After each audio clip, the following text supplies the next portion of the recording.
Nizamabad BRS అభ్యర్థి senior నాయకులు శ్రీ బాజిరెడ్డి గోవర్ధన్ గారు, మాజీ మంత్రివర్యులు యువ నాయకులు గౌరవనీయులు ప్రశాంత్ రెడ్డి గారు, వేదికను అలంకరించిన మాజీ ఎమ్మెల్యేలు, రాష్ట్ర నాయకులు, మన నిజామాబాద్ నుంచి ఎంపీగా ఉన్నటువంటి పెద్దలు కేఆర్ సురేష్ రెడ్డి గారు, ఈ సభకు విశేషంగా హాజరైనటువంటి అన్నాదమ్ములకు, అక్క చెల్లెలకు అందరికీ నమస్కారం. ఇక్కడ మీ దగ్గర నిజామాబాద్లో పోయినసారి మీరు బీజేపీ ఎంపీని గెలిపించినారు. జెండాలు కిందికి దించాలా బాబు? జెండాలు కిందికి దించండి.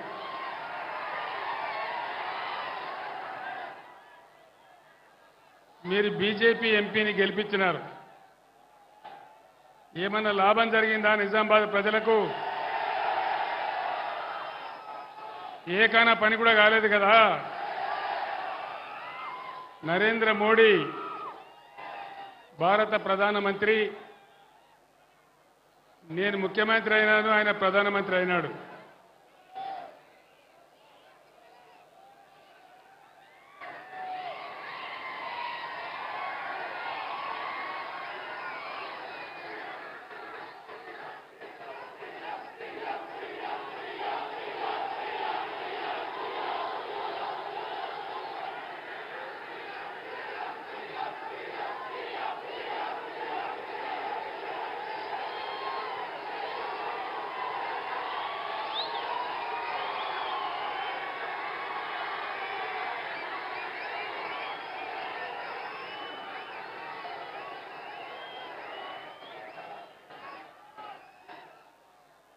నరేంద్ర మోడీ ప్రధానమంత్రి అయ్యే ముందు,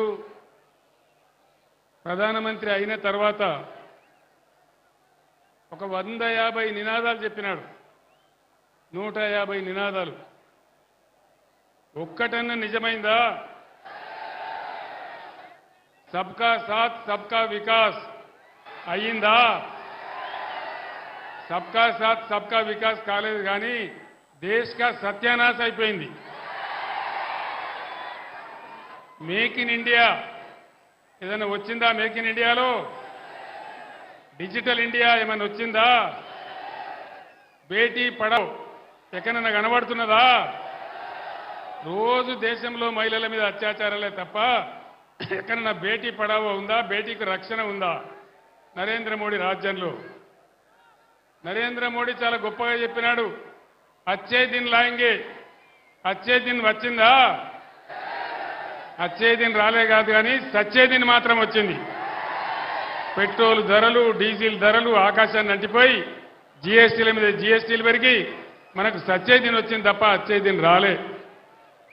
రైతుల ఆదాయం రెట్టింపు చేస్తానని నరేంద్ర మోడీ అయ్యిందా? అయిందా అన్న? రైతుల ఆదాయం రెట్టింపు అయిందా? కాలేదు కదా. వికసిత్ భారత్ అయ్యిందా?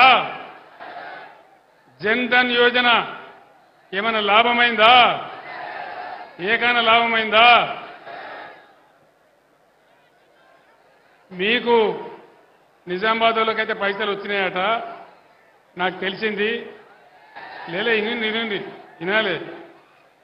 అప్పుడేమో నరేంద్ర మోడీ నేను ప్రధానమంత్రి అయితే ఇంటికి 15 లక్షలు ఇస్తాడు. ఇను వినాలే. నిజామాబాద్లో బీజేపీ ఎంపీ ఉన్నాడు కాబట్టి మీకు 30 లక్షలు వచ్చినాయట. వచ్చినాయా?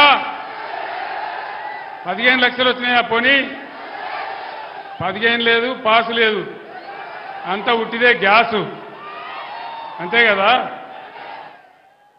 ఇవాళ నరేంద్ర మోడీ నిటారుగా మనకున్న గోదావరి నదిని ఎత్తుకపోయి తమిళనాడుకి ఇస్తా అంటున్నాడు. అట్లే చూద్దామా? కొట్లాడదామా? యుద్ధం చేద్దామా?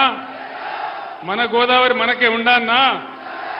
మన గోదావరి మనకే ఉండాలి, ఆ నది మీద నీళ్ల హక్కు ఉండాలి అంటే నిజామాబాద్ పులిబిడ్డ బాజిరెడ్డి గోవర్ధన్ గెలవాలి. ఈ గ్యాస్ గాళ్ళు గెలిస్తే వచ్చేది ఏం లేదు. తాకులాటలు పెట్టించడు తప్ప, పగలు పెట్టించడు తప్ప ఈ గ్యాస్ కంపెనీలు గెలిస్తే వచ్చేది ఏమీ లేదు. ఉన్న గోదావరి ఊసిపోతుంది. నేను ఎందుకు చెప్తున్నా అంటే నిజామాబాద్ గడ్డ నేను ఈ గులాబీ జెండా ఎత్తిన నాడు నంబర్ 1గా నా ఎంబడి నిలబడి నిజామాబాద్ జిల్లా పరిషత్ గెలిపించిన జిల్లా ఈ జిల్లా. అది కేసీఆర్ చచ్చిపోయే వరకు కూడా నా గుండెల్లో ఉంటుంది. అంత అపురూపమైన విజయం ఇచ్చిన జిల్లా, ఉద్యమాన్ని ఆకాశానికి ఎత్తిన జిల్లా. మరి ఈరోజు మీ బిడ్డగా నేను చెప్తా ఉన్నా, నేను ఊరికి ఆశామాసిగా చెప్ప గోదావరి నదిని తీసుకుపోతా అని అంటున్నాడు. ఇవాళ బీజేపీ ఎంపీలు గెలిస్తే నరేంద్ర మోడీ దగ్గర చేతులు కట్టుకొని నిల్చుంటారు తప్ప నోరు తెరుతారా? మన హక్కుల గురించి తెలిసిండ్రా? నేను ఇంకొక మాట అడుగుతా ఉన్నా, ఏ రాష్ట్రంలో ఎన్ని జిల్లాలుంటే ప్రతి జిల్లాకు ఒక నవోదయ పాఠశాల ఇవ్వాలి. నేను ఒక 150 ఉత్తరాలు రాసిన నరేంద్ర మోడీకి, ఇచ్చేయండా? ఒక్కటి కూడా ఇయ్యలే. మరి ఒక్క నవోదయ పాఠశాల తెలంగాణ ఇయ్యనటువంటి నరేంద్ర మోడీకి ఇలా బీజేపీకి తెలంగాణ ఎందుకు ఓటేయాలి? దయచేసి యువకులందరూ ఆలోచన చేయాలి. 157 మెడికల్ కాలేజీలు పెట్టిండు నరేంద్ర మోడీ, తెలంగాణకు ఒకటి కూడా ఇయ్యలే. మేమందరం పోయి అడిగినాం, 100 ఉత్తరాలు రాసినాం, కానీ ఒక్కటంటే ఒక మెడికల్ కాలేజీ ఇయ్యలే. ఒక్క మెడికల్ కాలేజీ ఇయ్యనటువంటి నరేంద్ర మోడీకి మనం ఎందుకు ఓటేయాలి? దయచేసి ఆలోచన చేయాలి. ఈ బీజేపీ వాళ్ళు గెలిచి మనకు చేసేదేంది, సాధించేదేంది, మనకు వచ్చేదేంది, ఇంతకుముందు వాళ్ళు చేసిందేంది, జరిగిందేంది ఒకసారి ఆలోచించాలని చెప్పి నేను మీకు మనవి చేస్తా ఉన్నా. నిజామాబాద్ జిల్లా ఒకప్పుడు బంగారం జిల్లా. కాంగ్రెస్ తెలుగుదేశం హయాంలో నిజామాబాద్ జిల్లాను పూర్తిగా ఎండబెట్టినారు. నిజాం సాగర్ మునుగొట్టినారు. గుత్పా అలీ సాగర్ అని చెప్తే అది కూడా సరిగ్గా రాలేదు. తెలంగాణ వచ్చిన తర్వాత బ్రహ్మాండంగా నిజాం సాగర్ను మల్లన్న సాగర్కు లింకు చేసుకున్నాం. కాళేశ్వరం నీళ్ళొచ్చినట్టు చేసుకున్నాం. శ్రీరామ్ సాగర్ పునరుజ్జీవం ప్రాజెక్టు పెట్టుకున్నాం. వరద కాలువను బ్రహ్మాండంగా రిజర్వాయర్గా మార్చుకున్నాం. ఇలా వరద కాలువ గతి ఏం చేసిండు ఈ ముఖ్యమంత్రి ఒకసారి మీరు ఆలోచించాలని చెప్పి నేను మనవి చేస్తా ఉన్నా. కరెంటు సరిగా వస్తుందా? కరెంటు కోతలున్నాయా? మరి ముఖ్యమంత్రి కాంగ్రెస్ రాజ్యమేమో మేము బ్రహ్మాండంగా ఇస్తున్నామని మాట్లాడుతున్నారు. కరెంటు కోతలున్నాయా? ఇంతకుముందు ఉండేనా? ఇప్పుడు స్టార్ట్ అయినాయా? ఈ విధంగా ఇంకో సమస్య, మిషన్ భగీరథ నీళ్ళు ఎడిపోయినాయి, బ్రహ్మాండంగా నడిచినాయి కదా. పట్టణంలో అయితే పేదవాళ్లకు ఒకటే రూపాయికి నల్లా కనెక్షన్ ఇచ్చి, గ్రామాలలో రూపాయి కూడా తీసుకోకుండా ప్రతి ఇంటికి నల్లా పెట్టించి బ్రహ్మాండంగా మీకు అలాంటి సదుపాయం తెచ్చినాం. ఇలా ఎక్కడికి పోయినాయి ఆ నీళ్లు? దయచేసి ఆలోచించాలని మనవి చేస్తా ఉన్నా. ఇంకో విషయం, గత 5 నెలలుగా కాంగ్రెస్ ప్రభుత్వం వస్తే అరిచేతిలో వైకుంఠం చూపించింది తప్ప 6 గ్యారంటీలోని మోసం చేస్తే ఒక్క గ్యారంటీ కూడా రాలే. ఒక్క స్కీమ్ కూడా అమలు కాలే. ఏ ఒక్క స్కీమ్ రాలే. వచ్చిందా? కళ్యాణ లక్ష్మి తులం బంగారం వచ్చిందా? ఏ నిజామాబాద్లోకి వచ్చిందట కదనే? నిజమానా? వచ్చిందా? వచ్చిందానా? తులం బంగారం తుష్టమన్నదా? వడ్లు కొంటానరా? 500 బోనస్ వస్తున్నదా? రాలే. బోనస్ బోగసే అయిపోయిందా? అయిపోయిందా? పాత ధర కూడా ఇస్తలేరు. బీఆర్ఎస్ గవర్నమెంట్ ఉన్నప్పుడు కొన్న ధర కూడా కనీసం వస్తలేదు. తడిచిపోయిన ధాన్యం కొనే దిక్కు లేదు. కళ్ళాల మీద ఉన్నాయి. నేను వస్తుంటే మాజీ ఎమ్మెల్యే జీవన్ రెడ్డి చూపించాడు, సార్ ఇవన్నీ తడిచిపోయినాయి, ఇవన్నీ కూడా తడిచిపోయినాయని చెప్పి చూపించినాడు. విద్యార్థులకు ఫీజు రియంబర్స్మెంట్ ఉండే 5 నెలల నుంచి ఒక్కనికొక రూపాయి ఇస్తలేరు. 5 నెలల నుంచి. మేము ఓవర్సీస్ స్కాలర్షిప్ పెట్టినాం. అంబేద్కర్ పేరు మీద, జ్యోతిరావు పూలే మీద పేరు మీద 20 లక్షల రూపాయలు ఇచ్చినాం. పేద విద్యార్థులు విదేశాలకు పోయి చదువుకోవాలని వాళ్ళ బతుకులు బాగుపడాలని ఇవాళ అది కూడా బంద్ పెట్టినారు. కేసీఆర్ కిట్ బంద్ పెట్టినారు. సీఎంఆర్ఎఫ్ ఫండ్స్ బంద్ పెట్టినారు. చేనేత కార్మికులకు ఆర్డర్లు ఇవ్వడం లేదు. మళ్ళా తెలంగాణలో చేనేత కార్మికుల యొక్క ఆత్మహత్యలు స్టార్ట్ అయినాయి. పరిశ్రమలన్నీ తరలిపోయే పరిస్థితి వస్తూ ఉంది. మీరందరూ కూడా చూస్తూ ఉన్నారు. ఇది ఎందుకు జరుగుతూ ఉంది? 5 నెలలనే ఇది ఎందుకు మారిపోయింది? ఇది కాంగ్రెస్ ప్రభుత్వం యొక్క అసమర్థత కాదా? వీళ్ళు ఏళ్తారా? వీళ్ళు నడిపిస్తారా? 5 ఏళ్ళు జరుగుతుందా? రైతు బంధు వచ్చిందా? రాలేదా? ఇన్ని ఏళ్ళ మోపైంది. మీకు తెలియదు, వస్తూ ఉంది. స్టార్ట్ అయింది. ఏమైంది? ఎందుకు స్టార్ట్ అయింది? బంద్ అయిన రైతు బంధు ఎందుకు స్టార్ట్ అయింది? కేసీఆర్ రథం ఎక్కంగానే, కేసీఆర్ రోడ్డు మీద పడంగానే, కేసీఆర్ పిడికిలి బిగించంగానే దెబ్బకు దయ్యం వదిలింది. ఇవాళ తను రైతు బంధు ఇలా స్టార్ట్ చేస్తా ఉన్నాను. పిచ్చిలేసినాదా? రైతు బంధు స్టార్ట్ చేసినారు అంటే దాని అర్థమైంది, పోరాడకపోతే ఏది జరగదు. కేసీఆర్ బస్ ఎక్కింది కాబట్టి, కాలిరిగిపోయినా కుంటున్నా బస్ ఎక్కి గర్జన చేసిండు కాబట్టి రైతు బంధు పడతా ఉంది. ఇగో అందుకే నేను చెప్పేది మీకు దయచేసి మనవి చేసేది, తెలంగాణ యొక్క శక్తి బీఆర్ఎస్, తెలంగాణ బలం బీఆర్ఎస్, తెలంగాణ గలం బీఆర్ఎస్, తెలంగాణ దళం బీఆర్ఎస్. ఇలా బీఆర్ఎస్ పిడికిలి బిగిస్తేనే దెబ్బకు దయ్యం వదిలి ముఖ్యమంత్రికి వణుకుడు పెట్టి రైతు బంధు వేస్తా ఉన్నాడు. కానీ ముందడికి దెబ్బ పెడతారు గ్యారంటీ. 5 ఎకరాల కంటే ఎక్కువ వాళ్ళకి అయ్యారట. ఏం పాపం చేసిండ్రు? 6 ఎకరాల వాళ్ళు తప్పు చేసిండ్రా? 7 ఎకరాల వాళ్ళు తప్పు చేసిండ్రా? ఏం అన్యాయం చేసిండ్రు? వాళ్ళకి అయ్యారట. కాబట్టి నేను చెప్తా ఉన్నా, ఈ ప్రభుత్వం మెడలు వంచి ఇచ్చిన గ్యారంటీలన్నీ అమలు చేయించానంటే ఖచ్చితంగా బీఆర్ఎస్ గెలవాలి. బీఆర్ఎస్కు శక్తి ఉంటేనే తెలంగాణకు శక్తి ఉంటుంది. మహిళలందరికీ 2500 వచ్చినాయా? వినబడతలేదు. మహిళలకు 2500 రాలే. నిజామాబాద్లోకి ఇచ్చిరట కదనా? రాలేదా? మరి రావన్నంటే ఏం చేయాలి? పిడికిలి బిగించాలి, మెడలు వంచాలి, పోరాటం చెయ్యాలి. కరెంటు చక్కగా రావాలన్నా, వాళ్ళు ఇచ్చిన హామీలు నెరవేరాలన్నా, ఇవాళ దెబ్బకు భయపడి ఎట్లయితే రైతు బంధు వేస్తున్నారో అట్లే అన్ని రావాలంటే ఖచ్చితంగా బీఆర్ఎస్ గెలవాలి. ఇంకొక ముఖ్యమైన మాట, ఒక ఆయన వెనకడికి చెప్పిండట, రేపు మా ఇంట్లో లడ్డూల భోజనం అంటే ఎప్పుడు చూసినా రేపే ఉంటుంది కదా, అంతే కదా? రేపు మా ఇంట్లో లడ్డూల భోజనం అని నువ్వు బోర్డు ఎప్పుడో గదే ఉంటుంది, ఎన్నడు పోయినా రేపే ఉంటుంది. ఏం చెప్పిండి ముఖ్యమంత్రి? కేసీఆర్ 30,000 కోట్లు మాఫ్ చేసిండు, ₹1,00,000 కాడికి మాఫ్ చేసిండు.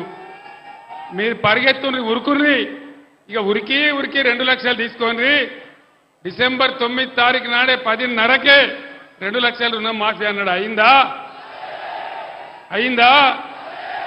మరి యాడికి పోయినట్టు?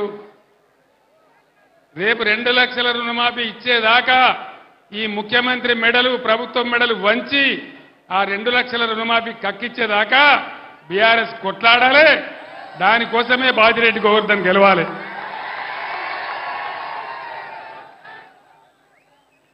ఇక ముఖ్యమంత్రి యాడికి పోతే ఆడ నిజామాబాద్లో పెట్టుకున్నాడో లేదో నాకు తెలియదు, బాసరకు పోయి అమ్మవారి మీద ఒట్టు పెట్టండి, సరస్వతి అమ్మవారి మీద.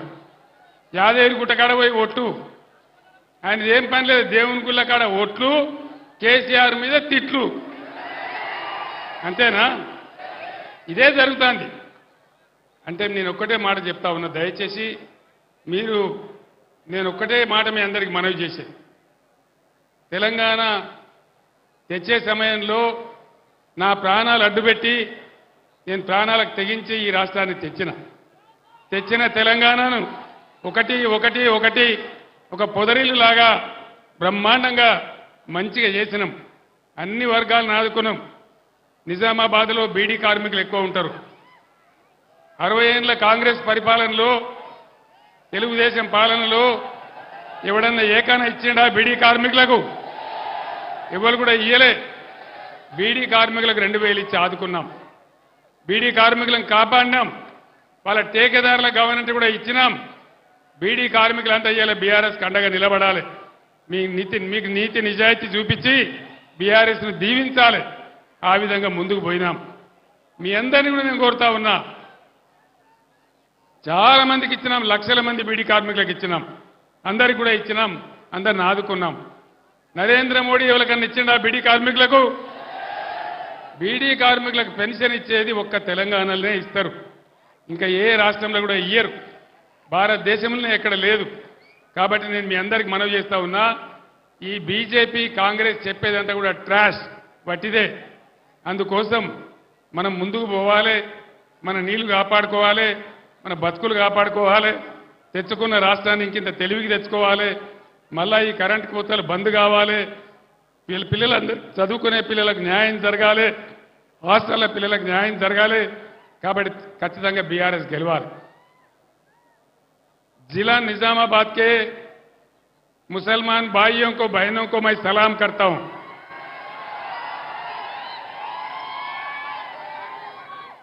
మీ లొల్లి ఎందుకు పనికిమాలే లొల్లి? మీరు పిడికెట్ మంది లేరు ఉండొచ్చు కదా, ఆగండి, వాళ్ళు వినాలి కదా నేను చెప్పేది. आप लोगों से अदबन गुजारिश करता हूं, एक बार सारे चीज का जांच कीजिए. बीजेपी बहुत खतरनाक पार्टी है. इससे पहले यहां से जो एमपी जीता था वो कितने फिरका परस्त है आप लोग जानते हैं, कितना गंदा है, कितना खतरनाक है, आप लोग अच्छी तरह से जानता है. उसको हर हालत में यहां हराना है. अब अच्छा मौका है. मैं आप लोगों को बता रहा हूं, कांग्रेस आज तीसरे दर्जे पे है, 20% से कम है. कहीं आप गुमराह हो जाके कांग्रेस को वोट देंगे, फिर से यहां बीजेपी एमपी जीत जाएगा. सोच लीजिए आप लोग, मेरा बात सोचो, गुमराह नहीं होना. ये तेलंगाना सबका तेलंगाना है, सेक्युलर रियासत है.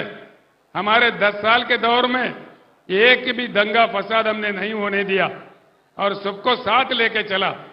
मुसलमानों के डेवलपमेंट के लिए मैंने 12,000 करोड़ रुपए खर्च किया. मुसलमान बच्चों के लिए कितना बेहतरीन मैं रेसिडेंशियल स्कूल खोला और निजामाबाद शहर में कितने ऐसे स्कूल है आप लोग जानते हैं. टेम्ब्रिज में हमारे बच्चे किस अंदाजे में पढ़ रहे हैं, वो डॉक्टर बन रहे, इंजीनियर बन रहे, सब कुछ बन रहे. तो हमारे बच्चों के लिए, हमारे खवातीन के लिए मैंने बेहतरीन स्कूल खोला. उसमें से लोग अच्छे तरक्की कर रहे. पूरे मुसलमान कौम का उससे उद्धार हो जाएगा, बाकी खत्म हो जाएगा. इसीलिए आप लोग गौर कीजिए, जानिए, सब लोगों से मालूम कीजिए हालात का क्या हालत है, देख लीजिए, बीआरएस का ताउन कीजिए. मैं पहले कहा, निजामाबाद शहर में कई बार मैं आया, जब जद्दोजहद कर रहा था तेलंगाना के लिए, उस टाइम मैं आया था. हमेशा मैं कहता था, अल्लाह के घर में देर है लेकिन अंधेर नहीं है. और अल्लाह का करम हुआ, इसीलिए तेलंगाना रियासत हासिल हुआ. अच्छा खासा चल रहा था. खैर कल परसों के असेंबली इलेक्शन में हम डिफीट हो गए, कोई बात नहीं है. लेकिन तेलंगाना के लिए हर वो कौम के लिए, तेलंगाना के लिए हर वो शख्स के लिए लड़ने वाला इकलौता पार्टी है बीआरएस पार्टी, कोई दूसरा नहीं लड़ेगा. आपने देखा 60 साल का कांग्रेस दौर में क्या हुआ मुसलमानों के साथ. वो बहला फुसलाते हैं, झूठे वायदा करते हैं, लेकिन कुछ नहीं देते हैं, कुछ करते नहीं है, मीठी मीठी बातें करते हैं, कुछ नहीं देते हैं. इसीलिए आज निजामाबाद पार्लियामेंट हलके में भी कांग्रेस पार्टी 20% से कम है. ये आप लोग जानिए, मैं बार बार कह रहा हूं. कहीं आपका वोट फजूल जाएंगे, कहीं अननेसेसरली यहां पे फिर एक बार वो बीजेपी वाला जीत जाएगा, उससे कोई अच्छा नहीं होगा, कोई फायदा नहीं होगा. हम लोग अमन चाहते हैं तो बीआरएस को जिताना चाहिए. कांग्रेस जीत के कुछ नहीं करने वाला है. इसीलिए मैं आपसे कहता हूं, सीएम साहब खुद कहे यहां के कांग्रेस के, नरेंद्र जी आप बड़े भाई हैं, मैं छोटा भाई हूं और गुजरात का मॉडल लाऊंगा. क्या मॉडल लाएंगे? गोधरा मॉडल लाएंगे? लोगों को जिंदा जलाने का मॉडल लाएंगे? क्या लाने का है? गुजरात में क्या है? इफलास मुफलसी के बगैर वहां कुछ है ही नहीं है. नरेंद्र मोदी कोई किया ही नहीं है, कोई तरक्की हुआ ही नहीं है। इसीलिए आप लोग गौर कीजिए, सोचिए। मैं फिर एक बार आपसे अदबन गुजारिश करता हूं, ये मौका है बीजेपी का हराने का। निजामाबाद में बीजेपी को हारना है, बिल्कुल हराना है। हम लोग दो पार्टियों से 6% ऑलरेडी आगे चल रहे हैं। कहीं आप लोग अननेसेसरली उनको डाल के गुमराह होके किसी के बातों में आके गलती मत कीजिए, फिर से बीजेपी को जीतने मत दीजिए। ये मेरा गुजारिश है। मैं इतना कहते हुए रुखसत लेता हूं। సోదరులారా, మీ అందరికి నేను చెప్పేది ఒకటే, ముఖ్యంగా యువకులు ఆవేశంలో ఓటు వేయకుండా ఎన్నికల సందర్భంలో కూడా నేను చెప్పిన ప్రజాస్వామ్య పరిణతితో ఆలోచించి విజ్ఞతతో ఆలోచించి ఎవరు గెలిస్తే మంచిది, ఈ రాష్ట్ర భవిష్యత్తు ఎవరి చేతుల్లో ఉంటే మంచిది, అన్ని విషయాలు మీరు కూలంకషంగా చర్చించి బ్రహ్మాండంగా బీఆర్ఎస్ అభ్యర్థులను గెలిపించాలని చెప్పి నేను మనవి చేస్తా ఉన్నా. నేను కూడా హిందువునే, నేను హిందువుని కాదని కాదు, కానీ తెలంగాణ రాష్ట్రంలో ఉన్నటువంటి యావత్తు ప్రజల ఆత్మ బంధువు కేసీఆర్. ఏ ఒక్క వర్గానికో కాదు, తెలంగాణలో ఉన్న అందరు ప్రజలు బాగుపడాలి, అన్ని వర్గాలు మంచిగా ఉండాలి. హిందూ ముస్లిం బాయి బాయి ఉండాలి, అందరం కలిసి బతకాలి. దానిలోనే గొప్పతనం ఉంటుంది, దానిలోనే బలం ఉంటుంది. కానీ ప్రజలను విడదీసి చీలదీసి మత విద్వేషాలు రెచ్చగొడితే వచ్చేదేం ఉండదు. మీ ఎంపీ నోరు తెరిస్తే ఎటువంటి మాటలు ఉంటాయో మీకు తెలుసు, ఎంత గందరగోళం ఉంటుందో మీకు తెలుసు. ఇలా నరేంద్ర మోడీని నేను అన్ని విషయాలలో వ్యతిరేకించిన కాబట్టి నా బిడ్డ కవితను కూడా అరెస్ట్ చేసి జైల్లో పెట్టినారు. అయినా నేను భయపడను, కాంప్రమైజ్ గాను. ఎట్టి పరిస్థితులలో పోరాటం చేస్తే తప్ప కేసీఆర్ ఏనాడు కూడా లొంగిపోయలేదు, ఇప్పుడు కూడా లొంగిపోయే ప్రసక్తి లేదు. 600 సరే లొంగిపోయే ప్రసక్తి లేదు. ఇంకో మాట కూడా నేను మనవి చేస్తా ఉన్నా, నరేంద్ర మోడీకి మెజారిటీ వస్తలేదు, తుస్సుమన్నది. 400 पार गिर 100 पार 100 पार हो गया, कोई पार नहीं है. 210 है तो ज्यादा बोल के लोग बोल रहे. అందుకోసం మనం 14 ఎంపీలు గెలుచుకుంటే తెలంగాణ కేంద్ర రాజకీయాలలో కూడా కీలకంగా మారుతుంది. ఈ బీజేపీ గవర్నమెంట్ రాదు, కాంగ్రెస్ గవర్నమెంట్ రాదు, ప్రాంతీయ శక్తులు ఏర్పాటు చేసే గవర్నమెంటే వస్తుంది. అందుకోసం మనది కూడా కీలకమైన పాత్ర అవుతుంది. కాబట్టి దయచేసి ఈ రాష్ట్రంలో బీజేపీ వాళ్ళందరినీ ఓడించింది బీఆర్ఎస్ పార్టీ, కాంగ్రెస్ పార్టీ కాదు. కాంగ్రెస్ బీజేపీ కుమ్మక్కైతాయి, రాత్రికి రాత్రి ఒకటైతాయి, ఆ మోసం కూడా చేస్తారు. కాబట్టి దయచేసి మీ అందరిని నేను కోరేది, రైతులకు ఎట్లయితే ఇలా గవర్నమెంట్ దిగొచ్చి రైతు బంద్ వేస్తున్నదో అదేవిధంగా అన్ని హామీలు అమలు కావాలంటే, కరెంటు చక్కగా రావాలంటే, విద్యార్థులకు న్యాయం జరగాలంటే, కృష్ణా గోదావరి నదుల నీళ్లు మనకే దక్కాలంటే బీఆర్ఎస్ అయితేనే పేగులు దిగేదాకా కొట్లాడుతుంది. కాబట్టి దయచేసి ఏమరపాటున ఉండకుండా బీఆర్ఎస్ అభ్యర్థి బాజిరెడ్డి గోవర్ధన్ గారిని గెలిపించాలని నేను మీ అందరినీ కోరుతూ నేను సెలవు తీసుకుంటా ఉన్నా. జై తెలంగాణ, కారు గుర్తుకే.